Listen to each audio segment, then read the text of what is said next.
Guys, welcome back to our channel. അപ്പൊ നമ്മുടെ പുതിയൊരു വീഡിയോയിലേക്ക് എല്ലാവർക്കും സ്വാഗതം. അപ്പൊ ഇന്ന് നമ്മള് കുറച്ച് ക്ഷേത്ര ദർശനവും കാര്യങ്ങളും ഒക്കെ ആയിട്ട് രാവിലെ തന്നെ ഭക്തി നിർഭരമായിട്ട് തുടങ്ങുകയാണ്. നമ്മള് ഒന്ന് രണ്ട് അമ്പലങ്ങളിലും കാര്യങ്ങളിലും ഒക്കെ പോകാൻ വേണ്ടി പോവാണ്. അപ്പൊ ഞാനും അനിയനും അച്ഛമ്മയും കൂടെയാണ് പോകുന്നത്. അപ്പൊ ഞങ്ങളിത് പോകാൻ വേണ്ടിയിട്ട് രാവിലെ തന്നെ കുളിച്ചൊരുങ്ങി എല്ലാവരും റെഡി ആയിട്ടുണ്ട്. ഇപ്പൊ സമയം ഒരു 6:30-7 മണിയൊക്കെ ആയിട്ടുണ്ട്. നമ്മള് എലവന്തിട്ട് അമ്പലത്തിൽ ആദ്യം പോകുന്നുണ്ട്. അത് കഴിഞ്ഞിട്ട് കുടുംബക്ഷേത്രത്തിൽ പോകുന്നുണ്ട്. അപ്പൊ അത് കുറച്ച് ദൂരെയാണ്. അതുകൊണ്ട് നമ്മൾ മാക്സിമം നേരത്തെ ഇറങ്ങണമെന്ന് വിചാരിച്ചാണ്. പക്ഷെ കുറച്ച് ലേറ്റ് ആയിപ്പോയി. ഇപ്പൊ എന്നാലും സമയം ഒരു 6:45 ആയിട്ടുള്ളൂ. അപ്പൊ നമുക്ക് നേരെ അമ്പലത്തോട്ട് പോവാം.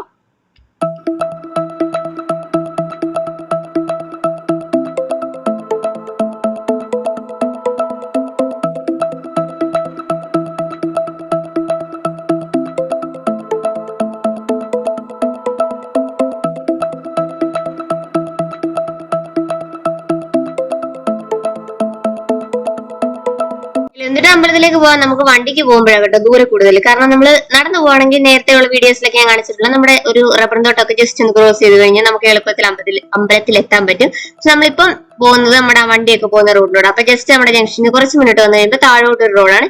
ഈ വഴി നേരെ ചെന്ന് നിൽക്കുന്നത് നമ്മുടെ എലവന്തിട്ട അമ്പലത്തിലാണ്. അമ്പലത്തിന് അവിടെ വരെ ഈ റോഡുള്ളൂ. പിന്നെ ഇടവഴി ചെറിയ റോഡുകളൊക്കെ അങ്ങോട്ടും ഇങ്ങോട്ടും ഒക്കെ ഉണ്ട്. നല്ല കുണ്ടും കുഴിയൊക്കെ നിറഞ്ഞ നല്ല അടിപൊളി റോഡാണ്.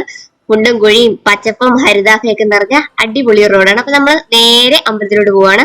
അമ്പലത്തിലോട്ട് അമ്മയും വല്യമ്മയും അവനൊന്നും ഇറങ്ങുന്നില്ല. കാരണം വെച്ച് കഴിഞ്ഞാൽ നമുക്ക് കുടുംബക്ഷേത്രത്തില് കുറച്ച് നേരത്തെ എത്തണം. ഇവിടെ ഒരു വഴിപാട് എഴുതിക്കാണ്ടായിരുന്നു, രസീത് എഴുതിക്കാണ്ടായിരുന്നു. അപ്പൊ അതിന് വേണ്ടിയിട്ട് പോയി ഞാൻ ജസ്റ്റ് പെട്ടെന്ന് കയറി പ്രാർത്ഥിച്ചിട്ട് ഇറങ്ങാൻ വേണ്ടിട്ട് പോവാണ്.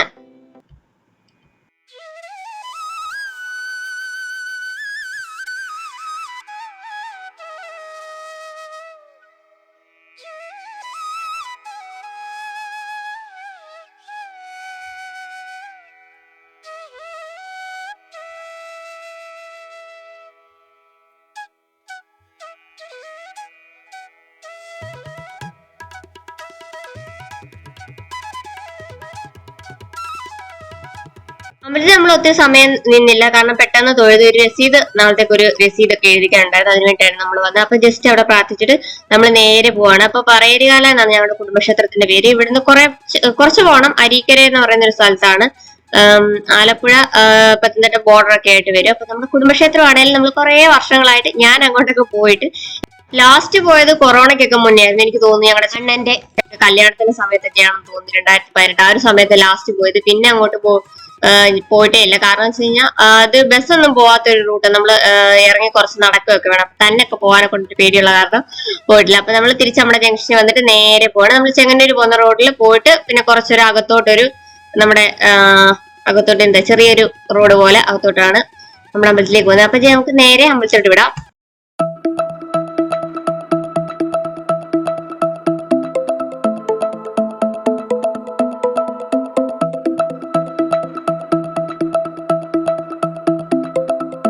രാവിലെ ഈ ഒരു സമയത്ത് നല്ല തണുപ്പും മഞ്ഞൊക്കെയാണ് കേട്ടോ. പക്ഷെ നമ്മുടെ പത്തനംതിട്ട നല്ല അടാറ് ചൂടാണ്. എല്ലായിടത്തും ചൂടാന്നറിയാം. അതുപോലെ നല്ല ചുട്ട് പൊളുന്ന ചൂടാ. ഈ ഒരു സമയത്ത് അങ്ങോട്ട് പോയപ്പോ നല്ല തണുപ്പൊക്കെ കൊണ്ട് കാറ്റൊക്കെ അടിച്ചു പോയി. പക്ഷെ തിരിച്ചു വന്നപ്പോ ഒരു 9 മണി 9:30 ആയിട്ടുണ്ടായിരുന്നുള്ളൂ. ഭയങ്കര നട്ടുച്ച വെയിൽ പോലെ നല്ല ചൂടായിരുന്നു.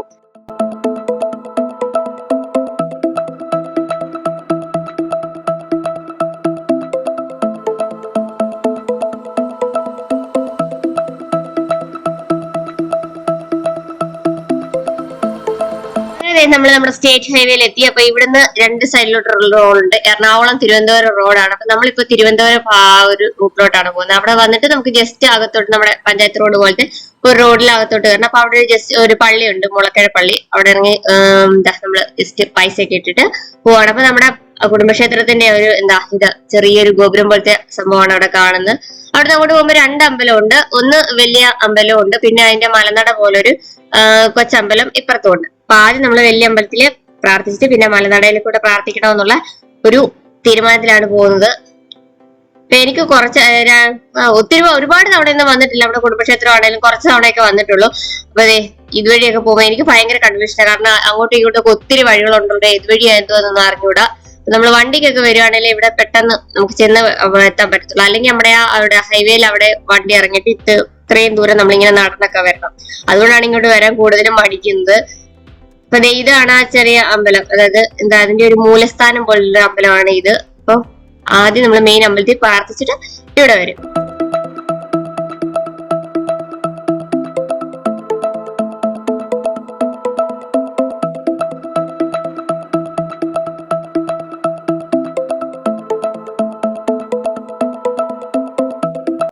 ഫൈനലി നമ്മൾ അമ്പലത്തിലെത്തി. പറയേരികാല എന്നാണ് കേട്ടോ ഈ അമ്പല ക്ഷേത്രത്തിന്റെ പേര്.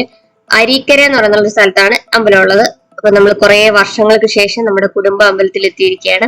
അപ്പൊ അമ്മയ്ക്കാണെങ്കിൽ, അതായത് വല്യമ്മയുടെ ആണെങ്കിൽ കുറെ കുടുംബക്കാരും കാര്യങ്ങളും ഒക്കെ അവിടെ ഈ അമ്പലത്തിന്റെ ചുറ്റുവട്ടത്തൊക്കെ താമസമുണ്ട്. പിന്നെ കുടുംബാമ്പലം എന്ന് പറയുമ്പോൾ ആ കുടുംബമായിട്ട് ബന്ധപ്പെട്ട ആൾക്കാരൊക്കെ ഇപ്പോഴും അവിടെയൊക്കെ ഉണ്ട്. പക്ഷെ എനിക്ക് അവരെ ആരെയും അറിഞ്ഞുകൂടാ. കാരണം നമ്മുടെ കുറച്ച് വല്യമ്മ വഴിയുള്ള ബന്ധക്കാരൊക്കെയാണ്. അപ്പൊ നമ്മളങ്ങനെ അടുത്ത് പരിചയമൊന്നും ഇല്ലാത്തതുകൊണ്ട് എനിക്ക് അവരെ ആരെയും അറിയത്തില്ല. പക്ഷെ വല്യമ്മയൊക്കെ അവിടെ കാണുമ്പോൾ തന്നെ എല്ലാവരും തിരിച്ചറിയുന്ന കാര്യങ്ങളൊക്കെ ഉണ്ട്. അപ്പൊ നമുക്ക് വഴിപാടിനുള്ള രസീതൊക്കെ എടുക്കാൻ വേണ്ടി പോകണം. അപ്പൊ ഈ സൈഡിൽ നിൽക്കുന്ന വലിയ മഴ കണ്ടോ, നാഗപ്പൂവോ അങ്ങനെ എന്തോ ആണ് ഈ പൂവിന് പറയുന്നത്.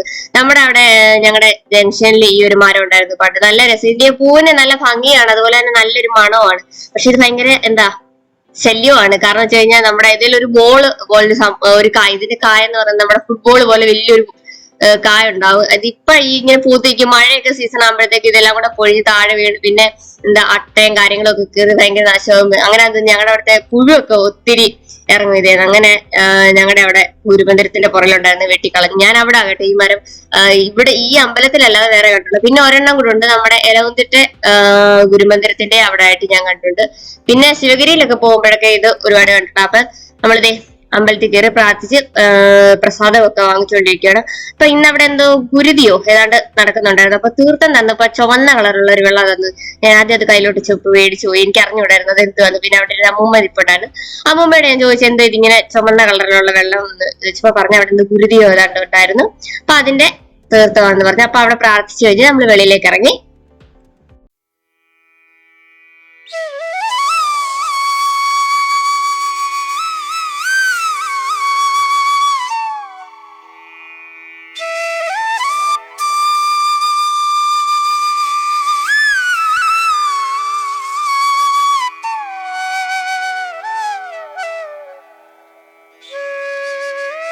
അങ്ങനെ നമ്മൾ അകത്തൊക്കെ പ്രാർത്ഥിച്ചു കഴിഞ്ഞ് പ്രസാദമൊക്കെ കിട്ടി വെളിയിലേക്ക് വന്ന് നമ്മൾ ഇങ്ങനെ പ്രദക്ഷിണമൊക്കെ ചെയ്ത് പ്രാർത്ഥിച്ചുകൊണ്ടിരിക്കുകയാണ്. അപ്പൊ ഇത് അവിടുത്തെ കാവാണ്. കാവിനകത്ത് ഞാൻ ഇങ്ങനെ പ്രാർത്ഥിച്ചിട്ട് വെളിയിലേക്ക് ഇറങ്ങി. അപ്പൊ അവിടെ ഞാൻ പറഞ്ഞ പോലെ ഒരു അമ്മൂമ്മയൊക്കെ കണ്ടു കഴിഞ്ഞപ്പോ അമ്മ പിന്നെയും സംസാരിക്കാനായിട്ട് പോവാണ്. അമ്മയൊക്കെ പരിചയമുള്ള ആൾക്കാർ, അവരുടെ ഞങ്ങളുടെ ഒരു ബന്ധമായിട്ടൊക്കെ വരും. ഈ കുടുംബത്തിലുള്ള ആൾക്കാരൊക്കെയാണ്. പക്ഷെ എനിക്ക് അവരാരും അറിഞ്ഞൂടാ. അവർക്ക് എന്നെ അറിയാം. കൊച്ചു കുഞ്ഞായിരുന്നപ്പോഴൊക്കെ കണ്ടിട്ടുണ്ടെന്നൊക്കെ പറഞ്ഞു. അങ്ങനെ അമ്മ അവരോടൊക്കെ സംസാരിച്ചുകൊണ്ട് വരികയാണ്. ഞാൻ കുറെ നേരം ചിരിച്ചോണ്ടൊക്കെ നിന്ന് കഴിഞ്ഞു. പക്ഷെ നമ്മൾ ആരാന്നറിയാതെ എങ്ങനെ കുറെ നേരം ഇങ്ങനെ ചിരിച്ചോണ്ടിരിക്കുന്നത് വിചാരിച്ച് ഞാനെങ്കിൽ വെളിയിൽ വന്ന് അവിടെ വെയിറ്റ് ചെയ്ത് നിന്നു. ഈ അമ്പലത്തിലെ കാവ് എനിക്ക് ഭയങ്കര ഇഷ്ടമായിട്ട്. കുറച്ച് ഏരിയ ഉണ്ട്. നമ്മുടെ മണ്ണാർശാല അമ്പലത്തിലേക്ക് പോകുന്ന പോലെ കുറച്ച് കാവ് കൂടുതലായിട്ടുണ്ട്. അപ്പൊ നല്ലൊരു ഭംഗി അത് കാണാൻ. അപ്പൊ അങ്ങനെ നമ്മൾ അമ്പലത്തിലൊക്കെ പ്രാർത്ഥിച്ചിട്ട് വെളിയിലേക്ക് ഇറങ്ങി. അപ്പൊ അനിയൻ സാറ് കാറിൽ തന്നെ വെയിറ്റ് ചെയ്തുകൊണ്ടിരിക്കുകയാണ്. അവനോട് നമ്മൾ പോയി പ്രാർത്ഥിക്കടാന്ന് പറഞ്ഞ ജസ്റ്റ് ഒന്ന് പോയി പ്രാർത്ഥിക്കുന്നേ ഉള്ളൂ. അല്ലാതെ പുള്ളിക്ക് അങ്ങനെ വലിയ ഭക്തി കാര്യങ്ങളൊന്നും ഇല്ല. അങ്ങനെ ഞാൻ പോയി പ്രാർത്ഥിക്കുന്നു പറഞ്ഞപ്പോ ജസ്റ്റ് പോയി പ്രാർത്ഥിച്ചിട്ട് വന്നു. പുറത്ത് കാറിൽ ഇങ്ങനെ വെയിറ്റ് ചെയ്തുകൊണ്ടിരിക്കുകയായിരുന്നു. അങ്ങനെ നമ്മൾ ഇവിടുന്ന് ഇറങ്ങിയിട്ട് നെക്സ്റ്റ് നമുക്ക് ആ മലനട പോലുള്ള ആ അമ്പലത്തിലേക്ക് പോയി അവിടെ കൂടെ പ്രാർത്ഥിച്ചിട്ട് പോണം. ഇന്ന് കുറെ പരിപാടികളും കാര്യങ്ങളും ഒക്കെ ഉള്ളൊരു ദിവസമാണ്. ഇപ്പൊ രാവിലെ നമുക്ക് ഇങ്ങോട്ട് വന്ന സമയത്ത് ബ്ലോക്കോ കാര്യങ്ങളോ ഒന്നും ഇല്ലായിരുന്നു. സാധാരണ ഈ വർക്കിംഗ് ഡേയ്സ് ഒക്കെ ആകുമ്പോൾ നമ്മുടെ ആ ഒരു മുളക്കര എന്ന് പറയും, ആ ഒരു ഹൈവേസ് ഭാഗത്തൊക്കെ നല്ല ബ്ലോക്കും കാര്യങ്ങളും ഒക്കെ ആയിരിക്കും ഈ ഒരു സമയം. എല്ലാവരും സ്കൂളിലും ഓഫീസിലും ഒക്കെ പോകുന്ന സമയമുണ്ട്. എന്നാലും ബ്ലോക്ക് ഒന്നും ഇല്ലായിരുന്നോണ്ട് നമുക്ക് നേരെ തന്നെ വരാൻ പറ്റി. അപ്പൊ ഇനി നേരെ നമുക്ക് നെക്സ്റ്റ് ആ അമ്പലത്തിലേക്ക് പോവാം. നമ്മുടെ ഇതിന്റെ ഒരു മൂലസ്ഥാനമാണ് ആ ഒരു അമ്പലം. അപ്പൊ അവിടെ കൂടെ ഇവിടെ വന്ന് പ്രാർത്ഥിച്ചു കഴിഞ്ഞാൽ അവിടെ കൂടെ പ്രാർത്ഥിച്ചിട്ട് പോകണം എന്നാണ് പറയുന്നത്. അപ്പൊ നമുക്ക് ഇനി അവിടെ കൂടെ പ്രാർത്ഥിച്ചിട്ട് പോവാം.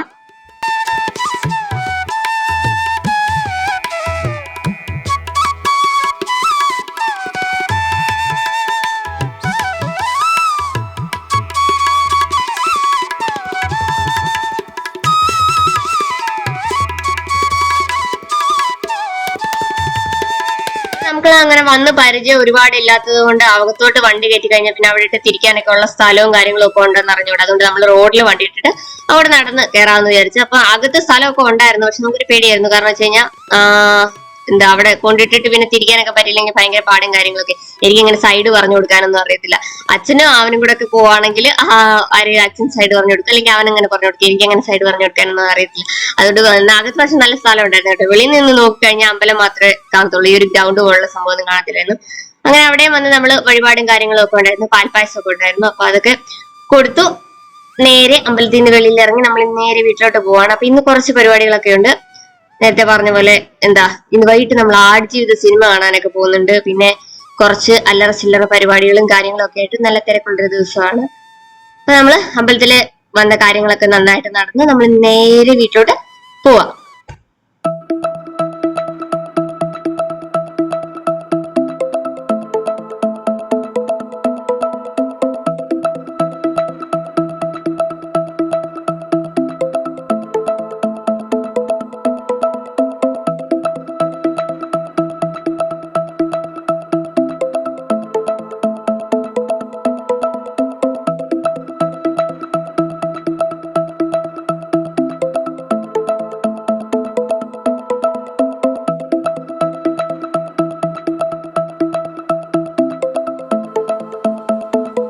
ഇവിടെ മുതൽ വീഡിയോയിൽ ചിലപ്പോ ചെറിയൊരു വെട്ടൽ ഉണ്ടാവാൻ സാധ്യതയുണ്ട്. കാരണം നമ്മുടെ ക്യാമറയിൽ ഒരു സെറ്റിംഗ് മാറി സ്ലോ മോഷനിൽ ആയിട്ട് കിടക്കായിരുന്നു. അത് ഞാൻ ശ്രദ്ധിച്ചില്ല. പിന്നെ എഡിറ്റ് ചെയ്യാൻ വേണ്ടി എടുത്ത സമയത്താണ് നമുക്ക് ആ ഒരു കാര്യം ഞാൻ ശ്രദ്ധിച്ചത്. നമ്മുടെ ഗോബ്രോയിൽ ഷൂട്ട് ചെയ്യുന്ന സമയത്ത് ഇങ്ങനെ ഒരു പ്രശ്നം പറ്റും. കാരണം ഇടയ്ക്ക് അങ്ങോട്ടും ഇങ്ങോട്ടും മാറിക്കണം. നമ്മൾ പെട്ടെന്ന് അത് ശ്രദ്ധിക്കത്തില്ല.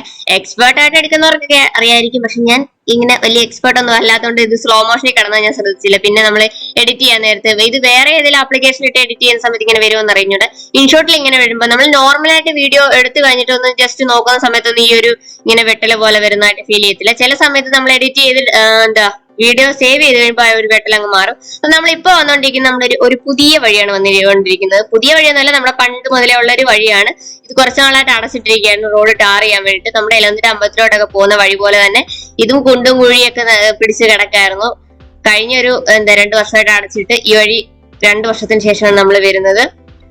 ഇതുവഴി വന്നു കഴിയുമ്പോൾ നമുക്ക് പന്തളത്തൊക്കെ പോയിട്ട് കുറച്ചുകൂടി എളുപ്പത്തിൽ ഒത്തിരി ചുറ്റി വളയാതെ നമുക്ക് എളുപ്പത്തിൽ വീട്ടിലോട്ട് വരാൻ പറ്റുന്ന ഒരു വഴിയാണ്. ഈ വഴി നമുക്ക് ഒരു ഒറ്റ ബസ്സുള്ളൂ. ഞങ്ങളുടെ ഇരുമിലിൻ മോന് കൊറോണ സമയത്ത് അതൊന്നും നിർത്തിയായിരുന്നു. ഇപ്പൊ പിന്നെയും തുടങ്ങിയിട്ടുണ്ട്. ആ ഒറ്റ ഒരു ബസ്സുള്ളൂ. നമ്മൾ പന്തളം കോഴഞ്ചേരി ബസ്സാണ് ആ ഒരു വഴി കൂടെ പോകുന്നത്. അപ്പൊ നമ്മൾ വീട്ടിലെത്തിയിട്ട് നമ്മൾ നേരെ മിൽമയിൽ പോയിട്ട് ഒരു ഐസ്ക്രീം വാങ്ങിച്ചുകൊണ്ട് വന്നിട്ട് നമ്മളൊരു സാധനം ഉണ്ടാക്കാൻ വേണ്ടി പോകുന്ന നമ്മുടെ മാംഗോ ഷേക്ക് ഉണ്ടാക്കാൻ വേണ്ടി പോകണം. അപ്പൊ മാങ്ങയൊക്കെ അടിച്ച് ഇട്ടിട്ട് നമ്മുടെ പാലൊക്കെ ഒഴിച്ച് അടിച്ചിട്ട് ഐസ്ക്രീം ഒക്കെ ഇട്ട് നല്ല അടിപൊളിയായിട്ട് റെഡി ആക്കിയിട്ടുണ്ട്. അപ്പൊ ഇതിന്റെ വീഡിയോ ഞാൻ ഡീറ്റെയിൽ ആയിട്ട് വേറെ ഇടാം. അപ്പൊ അതുകൊണ്ട് ഇതിനെ പറ്റി ഡീറ്റെയിൽ ആയിട്ട് ഇതിനകത്തൊന്നും പറയുന്നില്ല. അപ്പൊ നമുക്ക് അത് വേറെ വീഡിയോ കാണാം. അങ്ങനെ പകലത്തെ പരിപാടികളൊക്കെ കഴിഞ്ഞിട്ട് രാത്രിയായപ്പോൾ നമ്മൾ കുറെ നാളായിട്ട് മാറ്റി വെച്ചിരിക്കുന്ന ഒരു കാര്യം ചെയ്യാൻ വേണ്ടി പോവാണ്. നമ്മൾ ആടുജീവിതം കാണാൻ വേണ്ടിട്ട് പോവാണ്. അപ്പൊ എല്ലാരും ഒരുമിച്ച് വലിയ ആഗ്രഹത്തിൽ ചെയ്ത് പോകുന്ന ഒരു സിനിമയാണ്. സാധാരണ ഞങ്ങൾ സിനിമ കാണാൻ പോകുമ്പോൾ ഞങ്ങൾ രണ്ടുപേരും കൂടെ നിർബന്ധിച്ച് അച്ഛനെ അമ്മയൊക്കെ പൊക്കിക്കൊണ്ട് പോകുന്നതാണ്. അവർക്ക് വലിയ സിനിമ കാണാനുള്ള എക്സൈറ്റ്മെന്റോ കാര്യങ്ങളോ ഒന്നും ഉണ്ടാവാറില്ല. ഞങ്ങൾ വിളിക്കുന്നുണ്ട് ഞങ്ങളുടെ കൂടെ വരുന്നുള്ളത് ഉള്ളൂ. അപ്പൊ ഈ ആടുജീവിതം ഭയങ്കര അവരും ഭയങ്കര ഒരു എക്സ്പെക്ട് ചെയ്ത് നമ്മൾ കുട്ടിക്കാലം മുതലേ കേട്ട ഒരു സ്റ്റോറിയും കാര്യങ്ങളും ഒക്കെ ആയതുകൊണ്ട് അത് കാണാൻ വലിയ താല്പര്യമായിരുന്നു. അപ്പൊ അച്ഛനും അമ്മയും ഞാനും ആണ് പോകുന്നത്. ഞാൻ നേരത്തെ പറഞ്ഞിട്ടുണ്ടായിരുന്നു വീഡിയോസിലൊക്കെ. വലിയമ്മ വരത്തില്ല. കാരണം വെച്ച് കഴിഞ്ഞാൽ നമ്മളിപ്പോ 9:30 ഷോയ്ക്കാണ് പോകുന്നത്. അമ്മ രാത്രി അങ്ങനെ ഉത്സവത്തിനായാലും സിനിമയ്ക്കായാലും അങ്ങനെ വരത്തൊന്നുമില്ല. ഒത്തിരി നേരം ഇരുന്ന് കഴിയുമ്പോൾ പിന്നെ അമ്മയ്ക്ക് വയ്യാതൊക്കെ വരുന്ന. ഞങ്ങൾ നേരത്തെ ആണെങ്കിൽ കായംകുളം കൊച്ചുണ്ണി ഞാൻ തോന്നുന്നു ഞങ്ങള് അമ്മയെ നിർബന്ധിച്ച് കൊണ്ടുപോയി. പിന്നെ അമ്മയ്ക്ക് നടുവേദനയും കാര്യങ്ങളൊക്കെ ആയിരുന്നു. അതുകൊണ്ട് അമ്മ വരുന്നില്ല. പിന്നെ ഞങ്ങള് അപ്പച്ചിയും മക്കളും ഒക്കെ വരുന്നുണ്ട്. അപ്പൊ പോകുന്ന വഴി അവരെയും കൂടെ പിക്ക് ചെയ്തുകൊണ്ടാണ് നമ്മള് തിയേറ്ററിലോട്ട് പോകുന്നത്. നമ്മൾ ഇത്തവണ പത്തനംതിട്ടയാണ് കേട്ടോ പോകുന്നത്. നമ്മള് സ്ഥിരമായിട്ട് പത്തനംതിട്ടയായിരുന്നു നമ്മൾ പണ്ട് മുതലേ പൊയ്ക്കൊണ്ടിരിക്കുന്നത്. കഴിഞ്ഞ തവണ 2 തവണ പത്തനംതിട്ട ടിക്കറ്റ് കിട്ടാത്തതുകൊണ്ട് മഞ്ഞുമൽ ബോയ്സ് അതുപോലെ തന്നെ 2018 കാണാൻ നമ്മൾ ചെങ്ങന്നൂരാണ് പോയത്. ഞാൻ നേരത്തെ ഉള്ള വീഡിയോയിലൊക്കെ പറഞ്ഞിട്ടുണ്ട് വെറും വേസ്റ്റ് എക്സ്പീരിയൻസ് ആയിരുന്നു. ഒരു സ്ക്രീനിനാണെങ്കിൽ ഒരു ക്ലാരിറ്റിയും കാര്യങ്ങളും ഒന്നുമില്ല. അതുപോലെ തന്നെ സൗണ്ട് ഒരുമാതിരി വല്ലാതെ. പിന്നെ മെയിൻ അതൊക്കെ പിന്നെ നമുക്ക് അഡ്ജസ്റ്റ് ചെയ്യാം. കഴിഞ്ഞ മഞ്ഞുമൽ ബോയ്സിന്റെ വീഡിയോ ഒക്കെ പറയുന്നത് ഭയങ്കര ശല്യമാണ് അവിടെ. കാരണം വെച്ച് കഴിഞ്ഞാൽ ഒരു തരത്തിൽ നമ്മളെ സിനിമ കാണാൻ സമ്മതിക്കാത്ത കൂട്ടുള്ള ഒരു അലമ്പ് രീതികളും കാര്യങ്ങളും ഒക്കെയാണ്. നമുക്ക് കയ്യടിയും വിസിലടിയും കാര്യങ്ങളൊക്കെ ഉണ്ടാവും. നമ്മൾ അതെല്ലാം തിയേറ്ററിൽ എക്സ്പെക്ട് ചെയ്യുന്നത്. പക്ഷെ ഇതെന്തോ ഒരു വല്ലാത്ത രീതി മറ്റുള്ളവർക്ക് ശല്യം ഉണ്ടാക്കുന്ന രീതിയിലുള്ള ഒരു എക്സ്പീരിയൻസ് ആയിരുന്നു അവിടെ ഉണ്ടായിരുന്നത്. വീട്ടിലെ സിനിമ കാണാൻ വന്നപ്പോ ഒന്നും അത്ര വേസ്റ്റ് ആയിട്ടുള്ള എക്സ്പീരിയൻസും കാര്യങ്ങളും ഒന്നും ഉണ്ടായിട്ടില്ല. ഒന്നാമത് അവിടുത്തെ സ്ക്രീൻ നല്ലതാണ്. പിന്നെ സൗണ്ടും നല്ല എഫക്റ്റ് ആയിട്ട് തോന്നിയിട്ടുണ്ട്. പിന്നെ സ്റ്റെപ്പ് വൈസ് ആയിട്ടാണ് നമ്മുടെ ഈ സീറ്റ് ഒക്കെ അറേഞ്ച് ചെയ്തിരിക്കുന്നത്. നമ്മുടെ മറ്റുള്ള തിയേറ്ററുകൾ എന്നൊക്കെ പറഞ്ഞു കഴിഞ്ഞാൽ പത്തനംതിട്ട ആണെങ്കിൽ പോലും വേറെ തിയേറ്ററിലൊക്കെ എല്ലാം ഒരേ നിരപ്പിൽ ഒരു ഇച്ചിരി പൊക്കത്തിലാണ് കൊടുത്തിരിക്കുന്നത്. അപ്പൊ നമ്മുടെ ഫ്രണ്ടിൽ പ്രത്യേകിച്ച് എന്നെ പോലെ നീളമൊക്കെ കുറവുള്ളവർക്കാണെങ്കിൽ ഫ്രണ്ടിൽ ആരെങ്കിലും നീളമുള്ളവർ വന്നിരുന്നു കഴിഞ്ഞാൽ പിന്നെ നമ്മൾ കഴുത്തിങ്ങനെ എത്തിച്ച് നോക്കിക്കൊണ്ടിരിക്കണം. ഭയങ്കര ബുദ്ധിമുട്ടായിരിക്കും. കുറെ സമയമില്ല 2-2.5 മണിക്കൂർ അങ്ങനെ ഇരുന്ന് കഴിയുമ്പോൾ നമുക്ക് ബുദ്ധിമുട്ടായിരിക്കും. ഇവിടെ സീറ്റിംഗ് നല്ല അറേഞ്ച്മെന്റ്സും കാര്യങ്ങളും ഒക്കെ ആയതുകൊണ്ട് ഫ്രണ്ട് സീറ്റ് മുതൽ ബാക്ക് സീറ്റ് വരെ ഇരിക്കുന്നവർക്ക് നന്നായിട്ട് കാണാനും കാര്യങ്ങളും ഒക്കെ പറ്റും. അപ്പൊ നമ്മള് ട്രിനിറ്റിയിലോട്ട് സിനിമ കാണാൻ വേണ്ടിട്ട് പോവാണ്. കൂടെ ഉള്ളത് എന്റെ അപ്പച്ചിയുണ്ട്. അപ്പച്ചിയുടെ 2 മക്കളും ഉണ്ട്.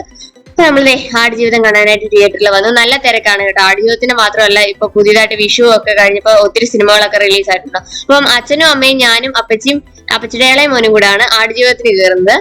അപ്പച്ചിയുടെ മൂത്ത മോനും എന്റെ അനിയനും കൂടെ അവന്മാര് നേരത്തെ ഈ ആടുജീവിതം കണ്ടിട്ടുള്ളതുകൊണ്ട് എന്താ ധ്യാൻ ശ്രീനിവാസന്റെയും പ്രണവിന്റെയും പുതിയൊരു സിനിമ ഇറങ്ങിയിട്ടുണ്ടല്ലോ വർഷങ്ങൾക്ക് ശേഷം. അപ്പൊ അത് കാണാൻ വേണ്ടിയിട്ട് അവർ വേറെ നമ്മുടെ സെയിം തിയേറ്ററിൽ തന്നെ വേറെ സ്ക്രീനിലാണ്. നമുക്ക് സ്ക്രീൻ 3-യിലായിരുന്നു. അപ്പൊ നമ്മള് തിയേറ്ററിനകത്തേക്ക് ടിക്കറ്റ് ഒക്കെ കാണിച്ച് കയറുകയാണ്.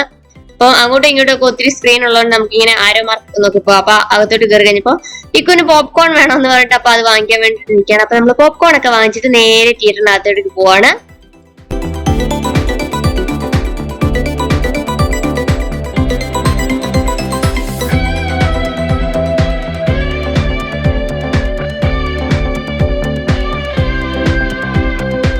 നമ്മുടെ ഷോ 9:30-ക്കായിരുന്നു. അപ്പം 6 മണിയുടെ ഷോ കഴിഞ്ഞിട്ട് ജസ്റ്റ് ആൾക്കാരൊക്കെ ഇറങ്ങിയിട്ടുണ്ടായിരുന്നുള്ളൂ. അപ്പൊ നമ്മൾ കയറുമ്പോൾ വിചാരിച്ചു വലിയ ആളും കാര്യങ്ങളും ഒന്നും കാണത്തില്ല. കാരണം സിനിമ ഇറങ്ങിയിട്ട് ഇപ്പൊ 1 മാസത്തോളം കഴിഞ്ഞു. നമ്മൾ പലതവണ ഇങ്ങനെ നീട്ടി വെച്ചു. ഇപ്പൊ ലാസ്റ്റ് അവർ ആയിട്ടാണ് വന്നത്. പക്ഷെ ഞങ്ങളുടെ എക്സ്പെക്ടേഷനും കാര്യങ്ങളും ഒക്കെ എന്താ തെറ്റി. കാരണം സിനിമ തുടങ്ങാറായപ്പോഴത്തേക്ക് ഫുള്ളായിരുന്നു. നമ്മൾ ഓൺലൈനിലൊക്കെ നോക്കിയ സമയത്ത് ടിക്കറ്റ് വളരെ കമ്മിയായിരുന്നു. അപ്പൊ വിചാരിച്ചു ഫുള്ള് കാണിച്ചിട്ട് ആളും ഇല്ലല്ലോ എന്നൊക്കെ വിചാരിച്ചു. പക്ഷെ നമ്മളായിരുന്നു ആദ്യം വന്നത്. പിന്നെ കുറച്ച് അരമണിക്കൂറോളം ഉണ്ടായിരുന്നു സിനിമ തുടങ്ങാൻ വേണ്ടിയിട്ട്. അപ്പൊ ലാസ്റ്റ് ക്യാപ്പ് ഫുള്ളായിരുന്നു. അങ്ങനെ നമ്മൾ ലൈറ്റ് ഓഫ് ആവുന്നതിന് മുമ്പ് നമ്മുടെ സെൽഫി എടുപ്പും കാര്യങ്ങളും ഒക്കെയാണ് നടത്തിക്കൊണ്ടിരിക്കുകയായിരുന്നു. നമ്മളുടെ സിനിമയ്ക്കൊക്കെ പോയി ഒരു സെൽഫി ഒക്കെ എടുത്ത് നട്ടേരം മുഴുവൻ കാണിച്ചില്ലെങ്കിൽ ഒരു ഉറക്കം വരത്തില്ല. അപ്പൊ അതിന്റെ ഇടയ്ക്ക് അമ്മയുടെ ഫോൺ എന്തോ ഹാങ് ആയപ്പോ അതെങ്ങനെ അങ്ങനെ എന്നൊക്കെ പറഞ്ഞുകൊണ്ട് അപ്പൊ ടെൻഷൻ അടിച്ച് നോക്കിക്കൊണ്ടൊക്കെ ഇരിക്കുകയായിരുന്നു. പിന്നെ അത് ജസ്റ്റ് നമ്മുടെ ചെറുതായിട്ട് ഇങ്ങനെ കറങ്ങി നിൽക്കുമായിരുന്നു. അത് പെട്ടെന്ന് തന്നെ ശരിയായി. അങ്ങനെ നമ്മള് ആടുജീവിതം സിനിമ തുടങ്ങാൻ വേണ്ടിയിട്ട് വെയിറ്റ് ചെയ്തിരിക്കുകയാണ്.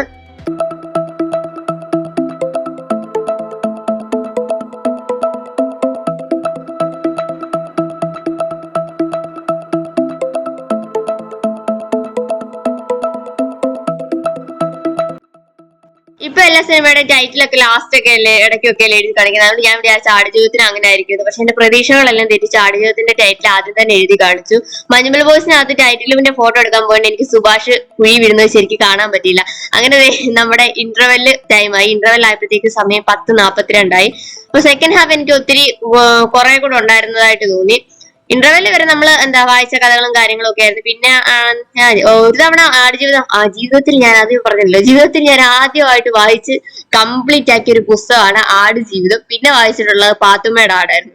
2 ആടായിരുന്നു. അങ്ങനെ നമ്മൾ സിനിമയൊക്കെ കഴിഞ്ഞ് നന്നായിട്ട് ഇറങ്ങി. ഭയങ്കര സങ്കടമായിരുന്നു.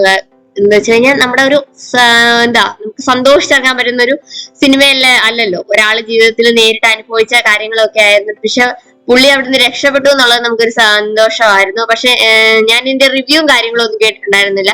ഹക്കീം രക്ഷപ്പെട്ടു എന്നായിരുന്നു എന്റെ വിചാരം. പക്ഷെ പുള്ളി മരിച്ചത് എനിക്കൊരു ഭയങ്കര ഒരു ഷോക്ക് പോലായിരുന്നു. കാരണം എല്ലാരും പറഞ്ഞ നമ്മുടെ റിയൽ ലൈഫ് കഥയൊക്കെ കേട്ടപ്പോ അതിനകത്ത് ഹക്കീം രക്ഷപ്പെട്ടിട്ടുണ്ടായിരുന്നു എന്നൊക്കെ പറഞ്ഞ് ഞാൻ വിചാരിച്ചു ഹക്കീം ഈ സിനിമയിൽ അങ്ങനെ രക്ഷപ്പെടുമായിരിക്കും എന്നൊക്കെ വിചാരിച്ചു. പക്ഷെ ആ ഒരു സീൻ ഭയങ്കര ടച്ചിങ് ആയിട്ട് തോന്നി. സിനിമ മൊത്തത്തിൽ ടച്ചിങ് ആയിരുന്നു. അപ്പൊ നമ്മൾ സിനിമയൊക്കെ കഴിഞ്ഞ് വെളിയിലേക്ക് ഇറങ്ങിയപ്പോ അവരുടെ സിനിമ അരമണിക്കൂർ നേരത്തെ കഴിഞ്ഞു. ഇത് ഒത്തിരി കുറച്ച് ലാഗ് ഉണ്ടായിരുന്ന പോലെ തോന്നി. ലാഗ് ആണെന്ന് പറയാൻ പറ്റില്ല. കാരണം ഒരു റിയൽ ലൈഫ് ഇൻസിഡന്റ് അല്ല. അപ്പൊ അതിന്റെ ഒരു അവരുടെ ആ എടുത്ത ടൈമൊക്കെ ഒന്ന് നമ്മളിലേക്ക് എത്തിക്കാനായിരിക്കും സെക്കൻഡ് ഹാഫ് കുറച്ച് ലാഗ് പോലെ തോന്നി. ആടുജീവിതത്തിലെ പൃഥ്വിരാജിന്റെ ഒരു അഭിനയത്തെ പറ്റിയൊക്കെ പറയുവാണെങ്കിൽ എല്ലാരും പറയുന്ന പോലെ ഓസ്കാർ ഒക്കെ കിട്ടാൻ അർഹതയുള്ള രീതിയിൽ തന്നെയുള്ള നല്ല കിടിലൻ പെർഫോമൻസ് ആണ്. പുള്ളിയുടെ ആ ട്രാൻസ്ഫോർമേഷൻ എന്നൊക്കെ പറയുന്നത് നമ്മൾ എക്സ്പെക്ട് ചെയ്തതിനൊക്കെ അപ്പുറമായിരുന്നു. നല്ല ഡെഡിക്കേറ്റഡ് ആയിട്ട് കിട്ടിയ ഒരു റോള് നല്ല രീതിയിൽ തന്നെ പുള്ളി ചെയ്തിട്ടുണ്ടെന്ന് എനിക്ക് തോന്നി.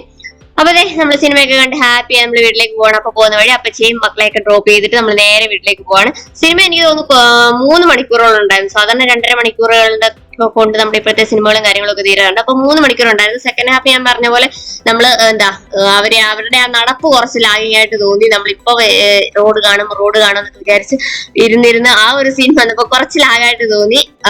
പിന്നെ പുള്ളി പറയുവാണെങ്കിൽ സിനിമ നല്ല അടിപൊളിയായിരുന്നു. പിന്നെ സങ്കട സിനിമ ആയതുകൊണ്ട് നമ്മളൊക്കെ അങ്ങനെ സന്തോഷത്തോടു കൂടി ഇറങ്ങിപ്പോകാൻ പറ്റിയൊരു മാനസികാവസ്ഥ അല്ലായിരുന്നു എന്നുള്ളേ ഉള്ളൂ. അപ്പൊ നമ്മുടെ ഇന്നത്തെ വീഡിയോയും കാര്യങ്ങളും ഒക്കെ ഇവിടെ അവസാനിപ്പിക്കുകയാണ്. അപ്പൊ എത്രയും പെട്ടെന്ന് അടുത്തൊരു വീഡിയോ ആയിട്ട് വരാം. അതുവരെ എല്ലാവരും സേഫ് ആയിട്ടിരിക്കുക, സന്തോഷമായിട്ടിരിക്കുക. ചാനൽ സബ്സ്ക്രൈബ് ചെയ്യാതെ കണ്ട കൂട്ടുകാരൊക്കെ സബ്സ്ക്രൈബ് ചെയ്ത് കൂടെ ആ ബെല്ലൈക്കൻ കൂടി അമർത്തി എത്രയും പെട്ടെന്ന് നമുക്ക് അടുത്ത വീഡിയോ കാണാം. അതുവരെ എല്ലാവർക്കും ടാറ്റാ.